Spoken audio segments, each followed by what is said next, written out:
तो आपका काम कौन करेगा? बात समझ रहे ना? जी, मतलब सुन रहा हूँ। मतलब आम आदमी को सब चीज मिले। अभी क्या होता है, आपको इस ढंग से सोचो। अभी आपको जो सोचने की बात बनती है वो ये बनती है कि यदि आप ये सोचो कि हर कोई अपनी बात कह रहा है, राइट? मान लो कोई भी राजनीतिक पार्टी है तो वो क्या कह रही है कि भाई आप यदि हमें वोट करोगे तो हम आपको ये देंगे। ये कह रही कि नहीं कह रही है? और उसका फिर पालन नहीं करती है। करती है? नहीं करती है। केजरीवाल बन जाते हैं, लोग बाग बन जाते हैं कि नहीं बन जाते हैं? सही बात है सर।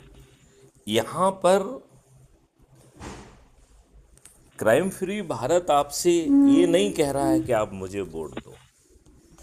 क्राइम फ्री भारत क्या कह रहा है कि आप अपना काम अच्छे ढंग से करो। अभी आपको मालूम है इस फिलॉसफी को बहुत आगे बढ़ा दिया गया है। अब ये कहा जा रहा है कि यदि आप ये दो अपने हित के काम कर लोगे तो आपको अच्छा भारत मिल जाएगा। आई डोंट नो आपने हमारे वो वीडियो सुने हैं कि नहीं सुने हैं कि अच्छा भारत का मतलब क्या क्या है। सुने हैं क्या आपने? नहीं सर, नहीं सुना। नहीं सुना तो हमारा वीडियो आप देखिए, जिसमें मैंने अच्छे भारत के संकल्प को समझाया है और ये बताने की कोशिश की है कि यहाँ अच्छा भारत कोई चुनावी जुमला नहीं है।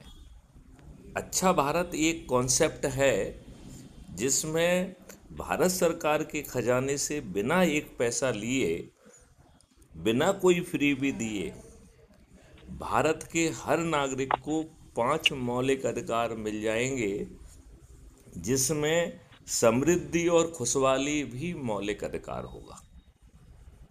ये बात आप समझ रहे हैं? ये बहुत बड़ी बात है।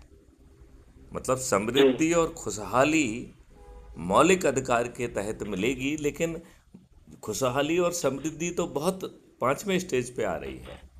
उसके पहले 4 और मौलिक अधिकार मिल रहे हैं। पहला जो मौलिक अधिकार मिल रहा है वो है आपके रोजगार का मौलिक अधिकार। और यहाँ तो आप कहते हैं कि साहब इतने लोग अनएम्प्लॉयड हैं। यहाँ अनएम्प्लॉयड की बात ही नहीं हो रही है। यहाँ बात हो रही है कि आपको एम्प्लॉयमेंट जो मिलेगा वो आपके पोटेंशियल का होना चाहिए। जो आपके अंदर छिपी हुई क्षमता है उसको पहचान के उसका मौलिक अधिकार मिलेगा। जी। आज जो है आपकी प्रॉब्लम है कि आप शिक्षा आपको कौन सी मिल रही है? जो लॉर्ड मैकाले की है। जो आपको डिग्रियां हैं वो कौन सी मिल रही हैं? जो आपको बाबू हाँ। बनाने के लिए तैयार की गई थी। आपको जो चीज़ पढ़ाई जाती है उसका 90% कहीं उपयोग ही नहीं होता है। तो वो किताबी शिक्षा आपके रियल लाइफ के लिए एकदम बेकार की चीज़ है। आपने कभी ये समझने की कोशिश की है कि यदि आपको रोजगार और शिक्षा में भी 4 कंपोनेंट हों, संस्कार, शिक्षा, और शिक्षा को फिर हुनर तक ले जाना, और फिर आपकी टेक्नोलॉजिकल इनेबलिंग करना, ये 4 चीज़ें यदि आपको शिक्षा के मौलिक अधिकार के तहत मिलें और हर व्यक्ति को उसके पोटेंशियल को रियलाइज करने की शिक्षा मिले, तो हर व्यक्ति का अलग अलग पोटेंशियल है कि नहीं है मिस्टर हम्म। दीपांश? है कि नहीं है? हर व्यक्ति का पोटेंशियल अलग अलग है कि नहीं है? सबका पोटेंशियल है सर, सबको अलग अलग मिलना चाहिए। हाँ। अब आप ये बताइए कितने लोग हैं जिन्हें मौका नहीं मिला। वो बड़े साइंटिस्ट बन सकते थे, बड़े उद्योगपति बन सकते थे, बड़े अधिकारी बन सकते थे, सरकार की समाज की सेवा कर सकते थे, लेकिन उन्हें मौका ही नहीं मिला। वो एक क्लर्क के रूप में उनकी ज़िंदगी निकल गई, एक सिपाही के रूप में ज़िंदगी निकल गई, जबकि उनके अंदर पोटेंशियल जो है ना, बड़ा पोटेंशियल छपा हुआ था। परिस्थितियों ने उन्हें ना वो मौका दिया, ना वो परिस्थितियाँ बनी, और वो व्यक्ति जो है अपने पोटेंशियल को रियलाइज़ ना करके ऐसे ही मर गया। इस मॉडल में हर भारतीय को उसके रोजगार जो है एम्प्लॉयमेंट, वो भी पोटेंशियल का एम्प्लॉयमेंट रियलाइज किया जाएगा। और एक बहुत बड़ी बात है ये। अच्छा दिव्यांश, इसमें जो दूसरी समझने वाली बात है वो ये है कि आपका पोटेंशियल एक दिन में रियलाइज नहीं होगा, राइट? तो आज आप जहाँ खड़े हुए हैं और कल आपका जहाँ पोटेंशियल लेके जाने वाला है, उसका पहले पाथवेज बनाया जाएगा कि ये यहाँ तक कैसे यात्रा करेंगे आप, और फिर उसे छोटे छोटे माइलस्टोन में बांटा जाएगा जो अचीवेबल होंगे, और फिर हर माइलस्टोन के लिए वो शिक्षा दी जाएगी, वो संस्कार दिए जाएंगे, और उस शिक्षा को स्किल सेट में कन्वर्ट किया जाएगा, लिहाजा शिक्षा किताबी ना रह जाए। समझ रहे हैं आप? जी। और इसके बाद जो है टेक्नोलॉजी पर बहुत जोर है, तो टेक्नोलॉजिकल इनेबलिंग की जाएगी, एंटी टेक्नोलॉजी नहीं होगी। तो टेक्नोलॉजी ह्यूमैनिटी की सेवा के लिए होगी, उसके रिप्लेसमेंट के लिए नहीं होगी। क्या ये बात समझ में आ रही है? अभी जब भी हम टेक्नोलॉजी की बात करते हैं तो टेक्नोलॉजी के नाम पर हमें डराया जाता है कि साहब ये टेक्नोलॉजी आ गई तो साहब ये नौकरियां चली जाएंगी।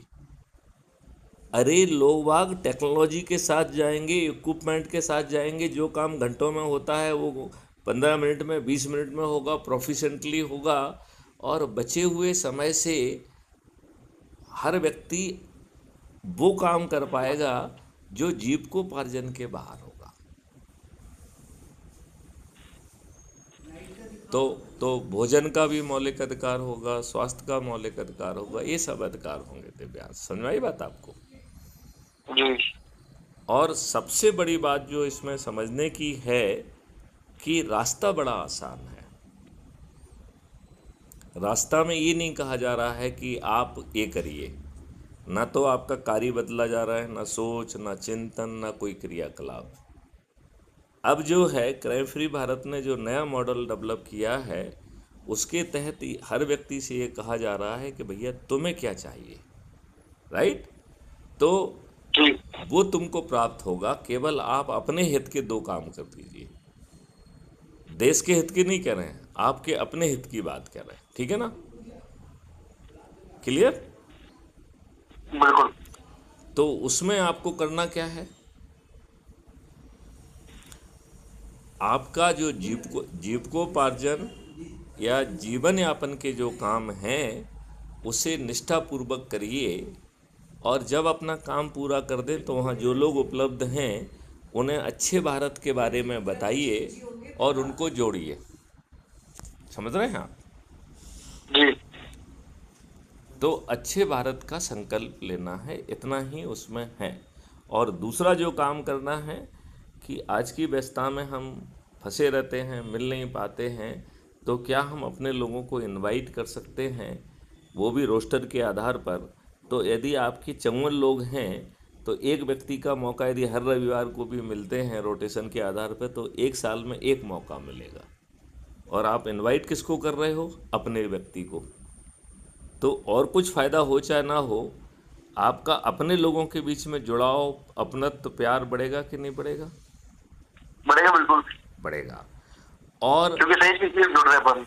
हाँ, आज के ज़माने में क्या हो रहा है कि हर कोई बिजी है, वो काम में इतना फंसा हुआ है कि उसे अपने पुराने संबंध, अपने संबंधों के लिए समय नहीं निकाल पाता है। जब उसका काम होता है तब वो काम करता है। Are you getting me? Yes. तो इसमें ये कहा जा रहा है कि भैया आप अपने लोगों को की सूची बना लो, और जो ऐप है वो आपको मदद करेगा आपके लोगों की सूची बनाने में, आपसे ही पूछ के, ठीक है ना? वो आप जब वो कैलेंडर से आपको इस बात में भी मदद करेगा कि भाई आप कब बुलाना चाहोगे। तो वो जो रोस्टर है, रोस्टर कम कन्वीनियंस को वो फिगर आउट करने में आपकी मदद करेगा। वो आपको ये भी मदद कर सकता है कि भैया तो आपका जन्मदिन कब है, बाकी बच्चों का जन्मदिन कब है, तो उस ओकेजन को भी इनवाइट करने के लिए आप यूज कर लीजिए। बात समझ रहे हैं ना? तो जी। ऐप आपकी मदद करेगा, तो ऐप आपका जुड़ाव भी करेगा, ऐप आपकी मदद भी करेगा। और फिर जब आप वहाँ इकट्ठे हो जाएं तो उस वीडियो को साथ में सुनना है जो आपकी आत्मा को टच कर रहा है कि सब भैया हमें ऐसा भारत चाहिए। और एक ही चीज़ पूछना है कि भैया अच्छा भारत चाहिए क्या? अच्छे भारत के ये कंटूर हैं, प्रशासनिक व्यवस्था बदल जाएगी, बटन दबाओगे तो घर पर एफआईआर दर्ज हो जाएगी, झूठी एफआईआर दर्ज करने वाला, झूठी गवाही देने वाला, झूठे कथन लिखने वाली पुलिस, झूठी विवेचना करने वाली पुलिस या झूठी बहस करने वाले वकील, ये परजरी के जघन्य अपराध में जेल में सड़ेंगे। जहाँ 21 टेक्नोलॉजी का यूज करके अधिकतम 15 दिन में आपका जो है अकाट साक्ष्यों का संग्रहण करना संभव होगा और चालान पेश होगा। आज हम कोर्ट कचहरी में कोई भी केस चलाते हैं तो बताइए मुझे दिव्यांश, हमें कितना समय लगता है? सालों साल लग जाते हैं सालों साल लग जाते हैं कि नहीं लग जाते हैं? बिल्कुल सर। और वकीलों की फीस देते हुए और बाकी उसमें आदमी बर्बाद हो जाता है कि नहीं हो जाता है? हम्म। तो इस नई व्यवस्था में जो ट्रायल होगा वो वीडियो बेस्ड ट्रायल होगा और अधिकतम जो है 30 दिन में होगा। तो ये सब चीज़ें यदि मिल रही हैं, ऐसा भारत चाहिए क्या? क्या जैविक संसार चाहिए आपको? क्या आपको पानी जो है 9 फीट पे चाहिए क्या आपकी जलवायु आपको अच्छी चाहिए क्या आपकी मिट्टी फिर से सौंधी हो जाए, ये चाहिए क्या? तो ऐसा भारत यदि आप अपना काम निष्ठा से करें और अपने लोगों को बुलाकर अच्छे भारत का संकल्प लें, तो इन दोनों कामों में आप अपना काम कर रहे हैं या मैथिली शरण गुप्त का या क्राइम फ्री भारत का काम कर रहे हैं? क्राइम फ्री भारत का। आप अपना काम कर रहे हैं, क्योंकि आप अपना काम निष्ठा से कर रहे हैं, ये आपका अपना काम है। आप अपने लोगों को इनवाइट करके इकट्ठा कर रहे हैं तो आपसी संबंध बढ़ रहा है, ये भी पर सर आपका अपन ये इकट्ठा कर रहे हो तो अपना एम तो क्राइम फ्री भारत ही है ना। क्राइम फ्री भारत कोई फायदा तो है नहीं किसी आप पर्सनल उस आदमी एम को भूल जाइए, आप इस एम को हाँ। भूलिए कि कम से कम हमारे इन 2 कामों से हमारी ज़िंदगी बेटर हो जाएगी। क्राइम फ्री भारत होगा, अच्छा भारत होगा कि नहीं होगा, लेकिन 2 काम आप यदि जिस काम को आप कर रहे हैं उसे निष्ठा से अच्छे से करेंगे तो वो आपको 4 पैसे ज़्यादा दे के जाएगा कि नहीं जाएगा? यस और नो? बिल्कुल सर। यदि आप जो काम कर रहे हैं उसे निष्ठा से करेंगे और उसके बाद अच्छे भारत का के बारे में बताएंगे और लोगों को जो है जोड़ेंगे, तो आपके काम के कारण उनके दिमाग में भी आपके प्रति अच्छी भावना होगी कि नहीं होगी? ऑब्वियसली होगी सर। तो वो जो है अच्छे भारत का, उन्हीं से पूछना है कि भैया ऐसा भारत चाहिए तो संकल्प ले लीजिए, और संकल्प ला के आपको कुछ करना नहीं है। Is that okay with you? Yes sir, sure. तो अब दूसरे के केस में आप अपने लोगों को इनवाइट कर रहे हैं, जो वीडियो आपको सबसे अच्छा लग रहा है उसे साथ में बैठ के देख रहे हैं। प्रश्न यही करना है कि अच्छा भारत चाहिए क्या, और संकल्प ले लेना है।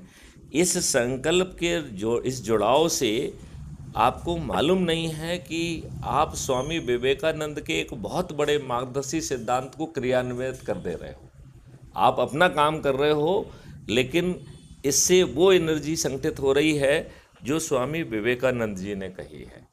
और आपको मालूम है स्वामी विवेकानंद जी क्या कह के गए हैं? स्वामी विवेकानंद जी ये कह के गए हैं कि यदि हम अपने भारत को खुशहाल बनाना चाहते हैं, समृद्ध बनाना चाहते हैं, यदि हम जो है उस अपने भारत को विश्व गुरु के रूप में स्थापित करना चाहते हैं, तो हमारी बिखरी हुई इच्छा शक्ति को हमें संगठित करना चाहिए।